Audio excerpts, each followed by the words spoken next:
할렐루야. 오늘도 복된 월요일입니다. 이번 한 주도 하나님께서 통치하시고 다스리시고 보호하여 주시고 선하게 이끌어 주실 것입니다.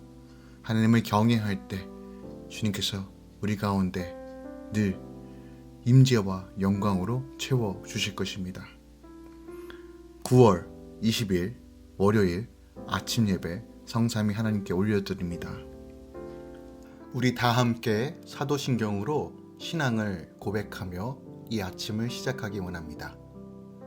전능하사 천지를 만드신 하나님 아버지를 내가 믿사오며 그 외아들 우리 주 예수 그리스도를 믿사오니 이는 성령으로 잉태하사 동정녀 마리아에게 나시고 본디오 빌라도에게 고난을 받으사 십자가에 못 박혀 죽으시고 장사한 지 사흘 만에 죽은 자 가운데서 다시 살아나시며 하늘에 오르사 전능하신 하나님 우편에 앉아 계시다가 저리로서 산 자와 죽은 자를 심판하러 오시리라.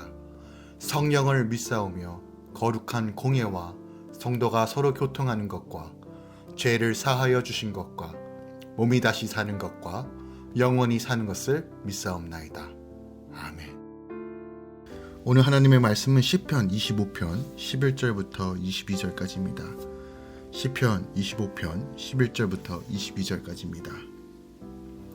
여호와여 나의 죄악이 크오니 주의 이름으로 말미암아 사하소서. 여호와를 경외하는 자 누구냐?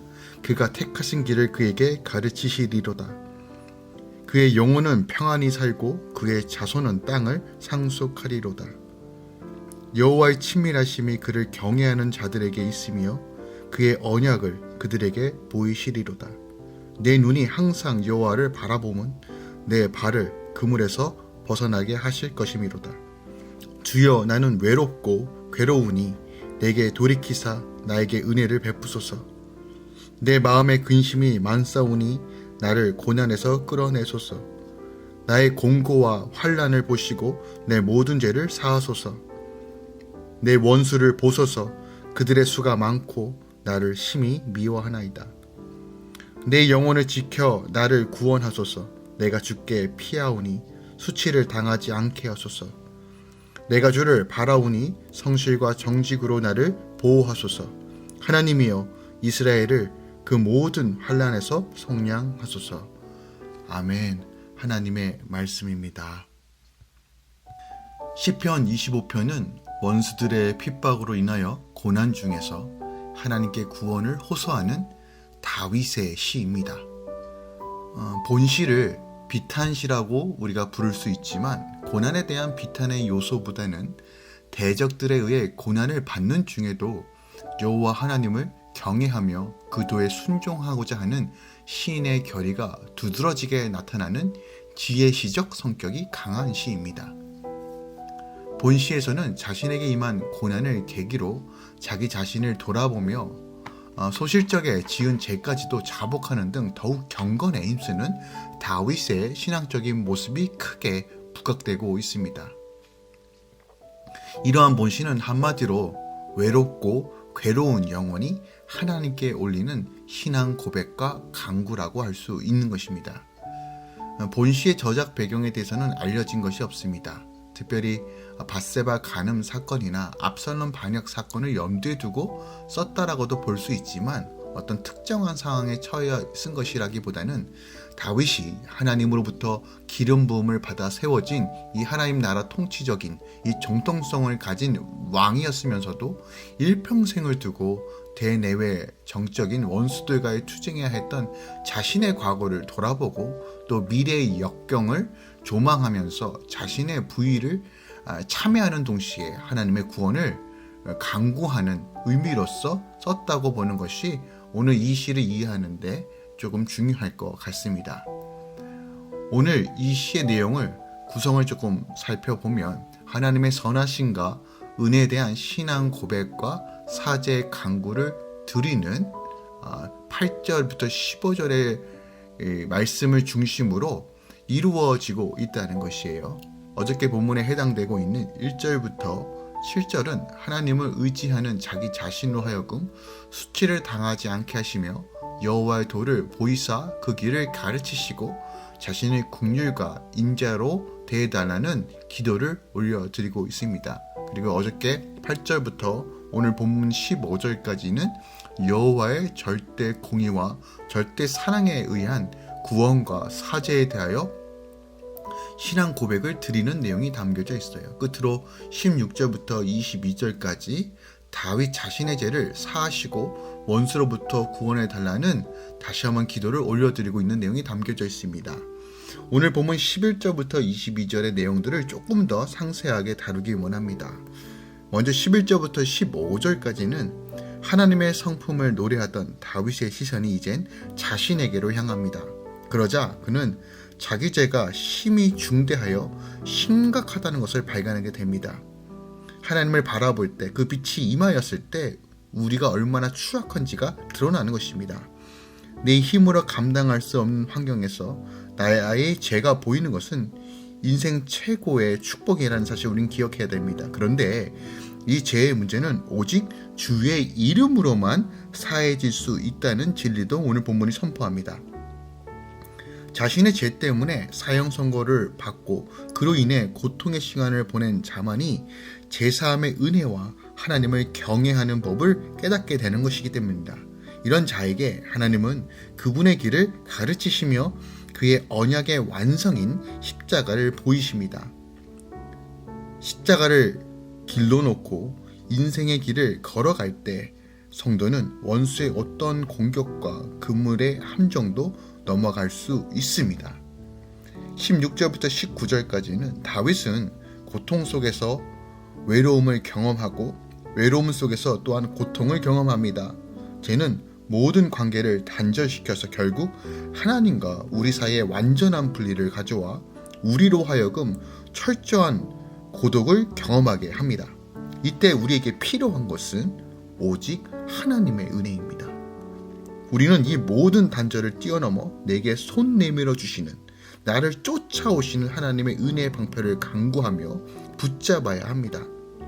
우리에게는 하나님께 나아갈 어떤 방법도 없습니다. 오직 나에게 매일 말씀하시는 하나님의 언약의 말씀을 붙들고 나아갈 때, 예수 그리스도의 보혈 안에서 그 고난의 시간을 통과하며 나아갈 때 다시 한번 우리가 하나님의 앞에 하나님의 은혜를 체험하고 나아갈 수 있다는 것이에요. 설령 환경은 변하지 않더라도 그 속에서 말씀하시는 하나님의 말씀과 성령의 음성을 붙잡고 나의 죄를 보는 것이 은혜라는 것이죠.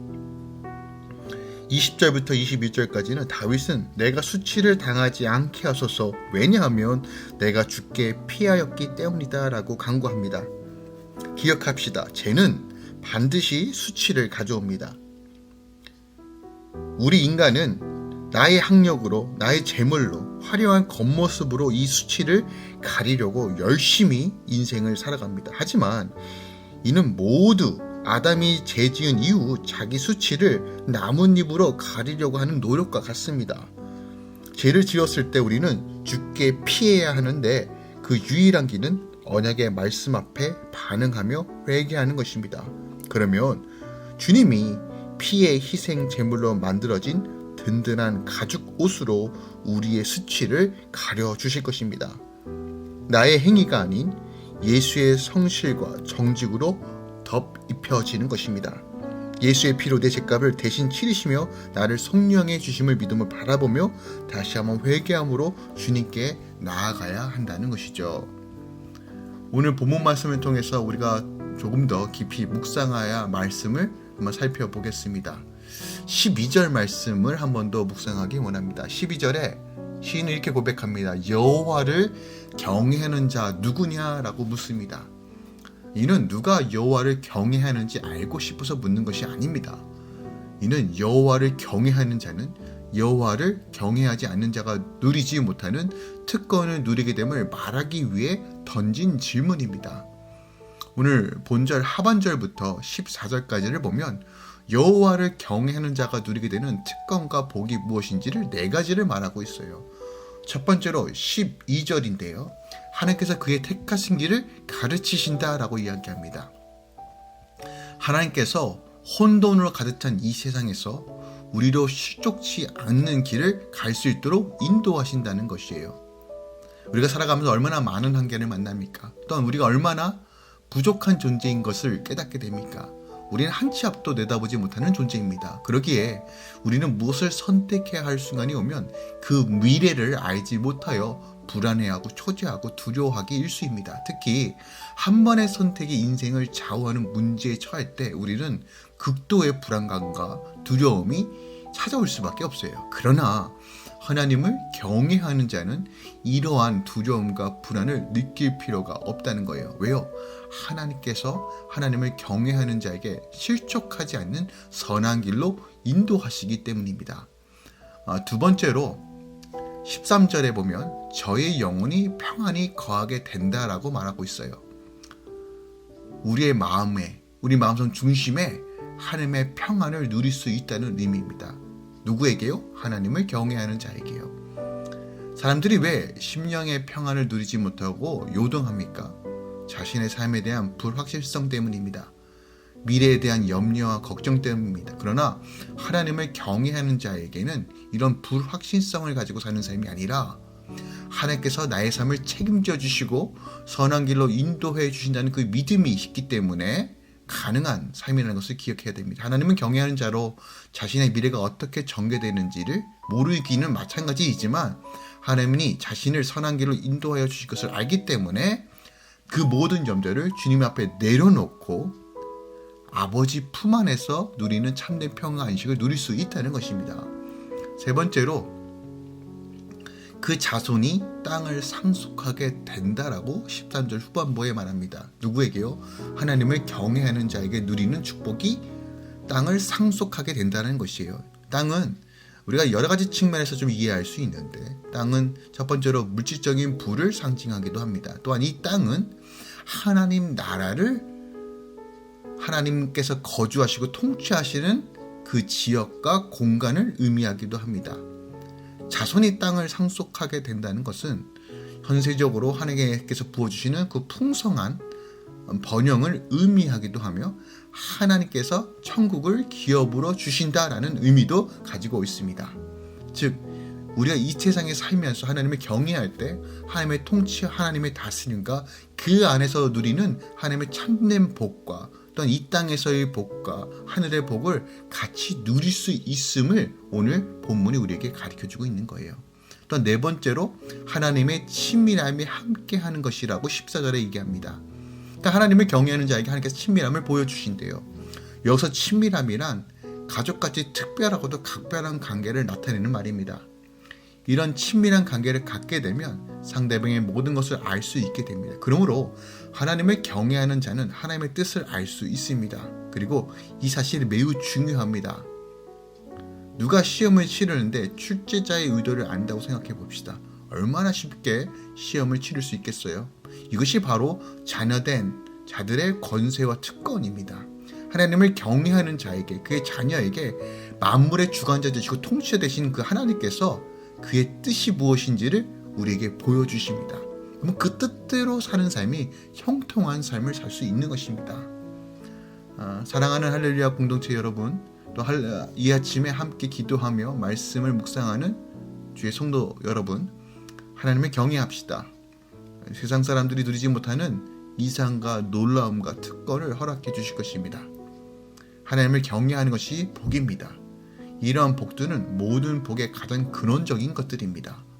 그러므로 오늘 이 아침에 하나님, 내가 주님을 경외하겠습니다. 주의 나라를 바라보며 주의 통치로 충만하게 채워달라고 함께 믿음으로 선포하며 이 아침을 시작하기 원합니다. 기도하겠습니다.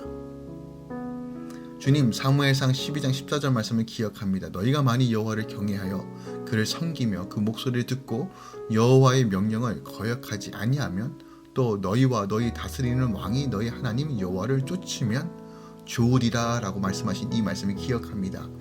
모든 상황 속에서 하나님을 경외하고 하나님을 바라보며 주의 말씀 가운데 살길 소망합니다.